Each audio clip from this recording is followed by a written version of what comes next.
Unjha railway station પર આજથી બે લાંબા અંતરની ટ્રેનો Ajmer Mysore express train number 16209 અને 16210 અને લાલગઢ દાદર રાણકપુર એક્સપ્રેસ ટ્રેન નંબર 14707 અને 14808 નું સ્ટોપેજ શરૂ થયું છે। આ સુવિધાને પગલે ઊંઝાના મુસાફરો અને વેપારીઓને રાજસ્થાન અને મૈસૂર સુધીની સીધી રેલ કનેક્ટિવિટી મળશે, જેનાથી સ્પાઇસ વેપાર સાથે સંકળાયેલા ઊંઝાના વેપારીઓને ખાસ લાભ થશે। આ સ્ટોપેજની માંગ મહેસાણાના સાંસદ હરિભાઈ પટેલ દ્વારા કેન્દ્રીય રેલવે મંત્રી સમક્ષ રજૂ કરવામાં આવી હતી। સાંસદની આ રજૂઆતને પગલે કેન્દ્રીય રેલવે મંત્રીએ ઊંઝા ખાતે આ બંને ટ્રેનોના સ્ટોપેજને મંજૂરી આપી હતી। આજે સવારે 11:30 વાગે સાંસદ હરિભાઈ પટેલની ઉપસ્થિતિમાં ઊંઝા રેલવે સ્ટેશન ખાતે આ ટ્રેનોને લીલી ઝંડી આપીને સ્ટોપેજની શરૂઆત કરવામાં આવી હતી। આ નવી સુવિધા ઊંઝાના નાગરિકો અને વેપારીઓ માટે એક મહત્વનો લાભ લઈને આવી છે।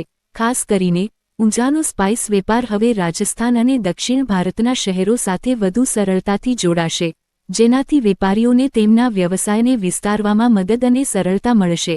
આ ઉપરાંત ગુજરાતમાં રેલવેના વિકાસ માટે 1,34,479 કરોડ રૂપિયાના પ્રોજેક્ટ્સ પ્રગતિમાં છે, જેમાં 87 રેલવે સ્ટેશનોનું નવીનીકરણ પણ સામેલ છે।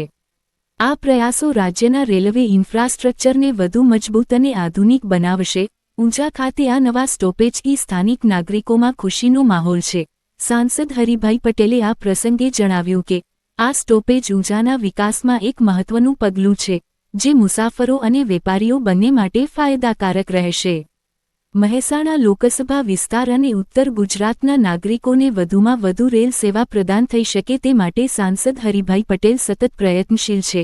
સાંસદ હરિભાઈ પટેલ દ્વારા રેલવેના વિવિધ પ્રશ્નોને લઈને કેન્દ્રીય રેલવે મંત્રી સમક્ષ અનેક પત્ર લખવામાં આવ્યા છે અને ક્રમશઃ એક પછી એક સમસ્યાનું નિરાકરણ મેળવવામાં સફળતા પ્રાપ્ત થઈ રહી છે।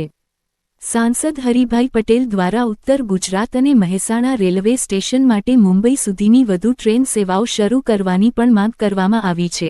આ માંગ પણ આવનારા ભવિષ્યમાં ઉકેલાઈ જવાની ખાતરી આપવામાં આવી છે।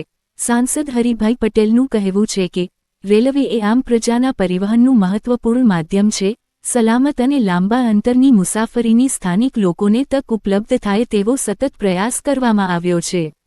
ઊંઝા ખાતે આજે મળેલા બે ટ્રેનના સ્ટોપેજને કારણે સ્પાઇસ સિટી ઊંઝાના નાગરિકો અને વેપારીઓ માટે પરિવહન વધુ આસાન બનશે। આ સમયે રાજ્યસભાના સાંસદ મયંકભાઈ નાયક, અમદાવાદ ડિવિઝનલ રેલવે મેનેજર વેદ શર્મા, જિલ્લા ભાજપ પ્રમુખ ગિરીશભાઈ રાજગોર, જિલ્લા પંચાયત પ્રમુખ તૃષાબેન પટેલ, ધારાસભ્ય કિરીટભાઈ પટેલ, સુખાજી ઠાકોર, સરદારભાઈ ચૌધરી, રાજેન્દ્રભાઈ ચાવડા, રેલવે વિભાગમાંથી અમદાવાદ ડિવિઝન સિનિયર ડીસીએમ અનુ ત્યાગી, ઊંઝા નગરપાલિકા પ્રમુખ જિજ્ઞાબેન પટેલ, તાલુકા પંચાયત પ્રમુખ નિલેશભાઈ પટેલ સહિત પદાધિકારીઓ ઉપસ્થિત રહ્યા હતા।